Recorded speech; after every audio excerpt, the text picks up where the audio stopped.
मैं सामाजिक कार्यकर्ता रचनाकार नंदलाल विद्रोही, फाजिल नगर, कुशीनगर। साथियों, आज होली का त्यौहार पूरे हर्षोल्लास के साथ मनाया गया और होली हमने भी मनाई का एक रस्म अदायगी की। हम ही नहीं, पूरे हिंदुस्तान में 13 करोड़ सहारा इंडिया परिवार से जुड़े जमाकर्ता, जिनकी ज़िंदगी की गाढ़ी कमाई, पसीने की कमाई सहारा इंडिया परिवार में जमा था, जिन्होंने सपना देखा था पालियों को पढ़ाने का, बेटियों के हाथ पीले करने का, और सपना देखा था एक अपना आशियाना बनाने का, एक छत के नीचे रहने का, और एक अंतिम सपना भी देखा था कि जब हम बूढ़े हो जाएंगे तो ये सहारा इंडिया परिवार हमारी बुढ़ौती की लाठी बनेगा। वो लाठी भी नहीं बच पाई। मैं नंदलाल विद्रोही, सामाजिक कार्यकर्ता, फाजिल नगर, कुशीनगर, देश के यशस्वी प्रधानमंत्री नरेंद्र भाई मोदी जी से अपील कर रहा हूँ। लोग कहते हैं कि मोदी है तो मुमकिन है। क्या यह मुमकिन नहीं है कि हमारा पैसा, जो मेहनत का पैसा था, पसीने का पैसा था, हमने जमा किया था और सपना देखा था, क्या मुमकिन नहीं है कि वो मेरा पैसा, हमारा पैसा वापस हो जाए? आपके सरकार में रहते हुए अगर ऐसा नहीं होता है तो लोग सपना नहीं देखेंगे। सपना देखना जिस दिन छोड़ देंगे आदमी, तो समझ ले विद्रोही नहीं रहा वो आदमी। आदमी रहेगा तो सपना देखेगा। आज हमारे सपनों को पर लग सकते हैं। हमारी होली 13 करोड़ सहारा जमाकर्ताओं की होली तब होगी जब उनका भुगतान शुरू हो जाएगा।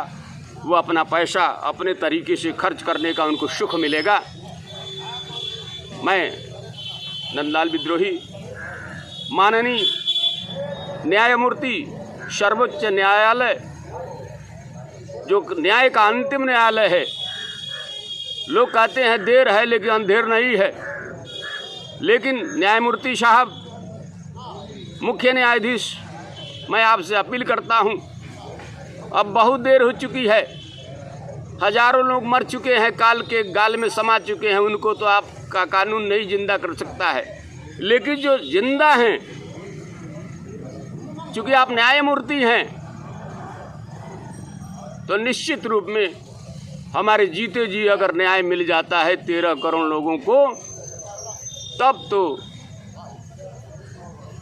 यह न्याय की जीत होगी। वरना मरने के बाद न्याय मिलना न्याय संगत कतई नहीं कहा जा सकता है। न्याय जीते जी मिले, न्याय समय से मिले। समय से अगर न्याय नहीं मिलता है तो अन्याय के समान हो जाता है। ये मेरा मानना है। मैं न्यायमूर्ति साहब से, जो भी बेंच बैठी हुई है दिल्ली में, मैं सबसे अनुरोध करता हूं कि अब हम लोगों के पास जहर खाने का भी पैसा नहीं बचा हुआ है। हम लोगों के सारे सपने टूट गए हैं, लेकिन अंतिम उम्मीद माननीय सर्वोच्च न्यायालय, माननीय यशस्वी प्रधानमंत्री नरेंद्र भाई मोदी जी से मैं भी आग्रह कर रहा हूं, अभी भी समय है। न्यायालय में हमारा मामला तो चल ही रहा है। आप सक्षम प्रधानमंत्री हैं, आपके एक इशारे पर पूरा देश तैयार हो जाता है। मैं बार बार कहता हूं, इस मामले को आप क्यों नहीं उठा रहे? क्या ये करोड़ों लोग हिंदुस्तानी नहीं हैं? क्या ये करोड़ों लोग आपके नहीं हैं? आपका कर्तव्य है, राजा का धर्म है, प्रधानमंत्री का धर्म है, नेता का धर्म है, उसका दायित्व है कि जनता की हिफाजत करे, और जनता की हिफाजत के लिए उसे अगर अपने को भी कुर्बानी करना पड़े तो नेता को, राजा को, जो पदाधिकारी हैं, जो जिम्मेदार हैं, उनको कभी पीछे नहीं हटना चाहिए। और लोकतंत्र तो लोगों का तंत्र है, लोगों के लिए है, लोगों की सरकार है, लोगों के द्वारा गवर्न की जाती है। और लोगों के ही काम नहीं आएगी तो फिर सरकार का क्या मतलब रह जाएगा। मैं नंदलाल विद्रोही पूछना चाहता हूं कि लोकतंत्र में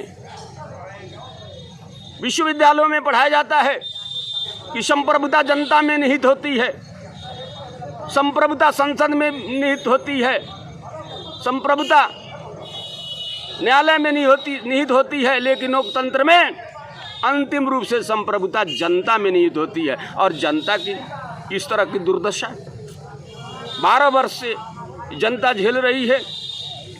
आप राशन बांटते हैं, आप साल भर 2023 पूरे साल भर के लिए राशन का ऐलान कर दिए हैं, मुफ्त में कर दिए हैं।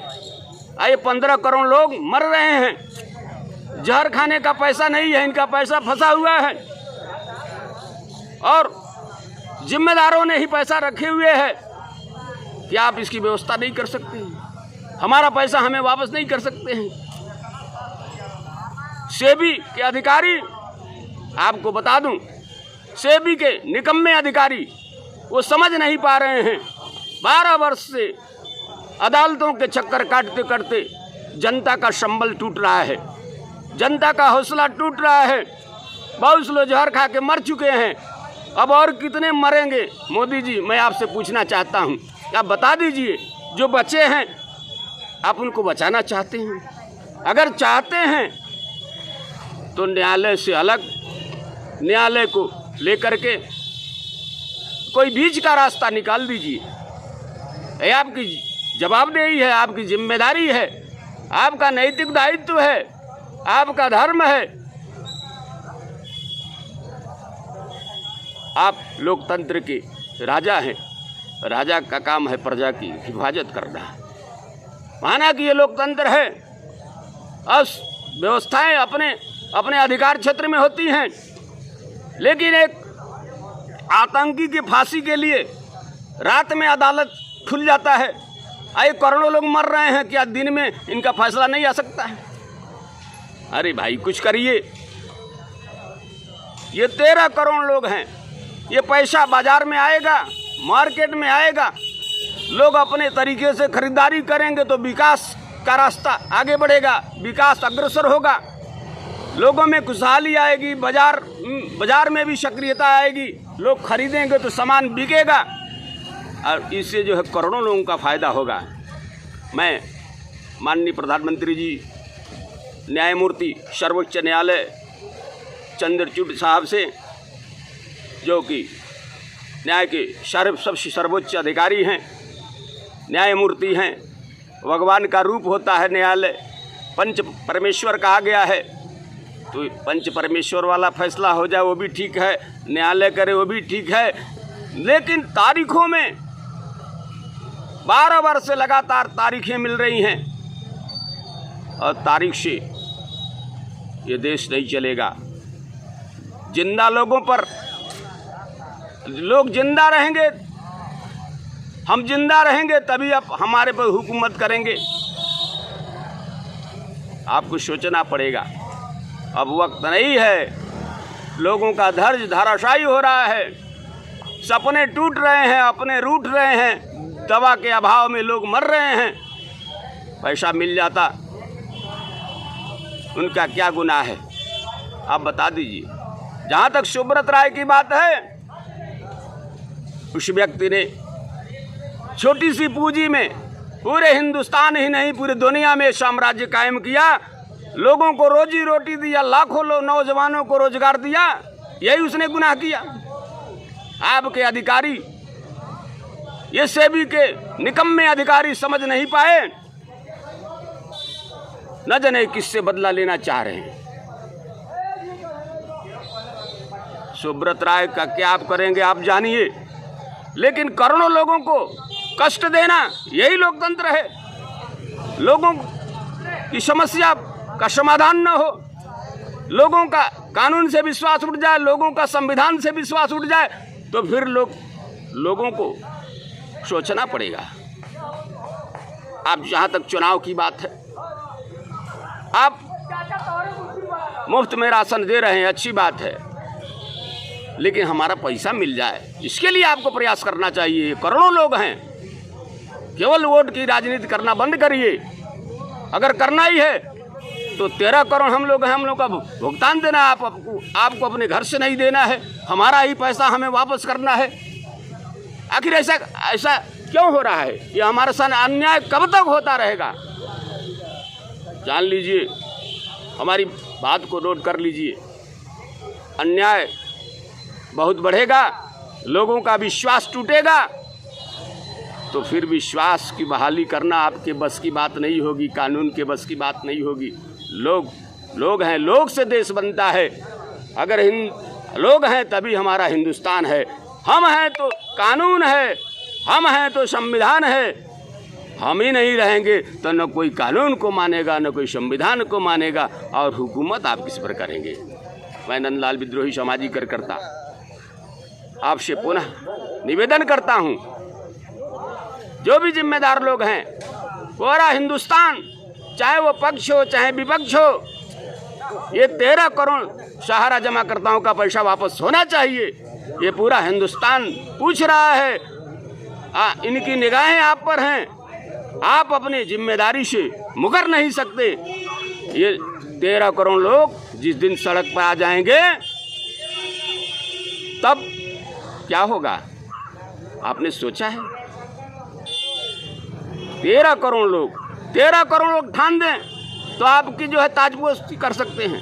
13 करोड़ ठान लें, संकल्प कर लें तो आपकी ताजपोशी कर सकते हैं। 13 करोड़ अगर ठान लें तो 13 ही भी सरकार की कर सकते हैं। वो जनता में ताकत होती है।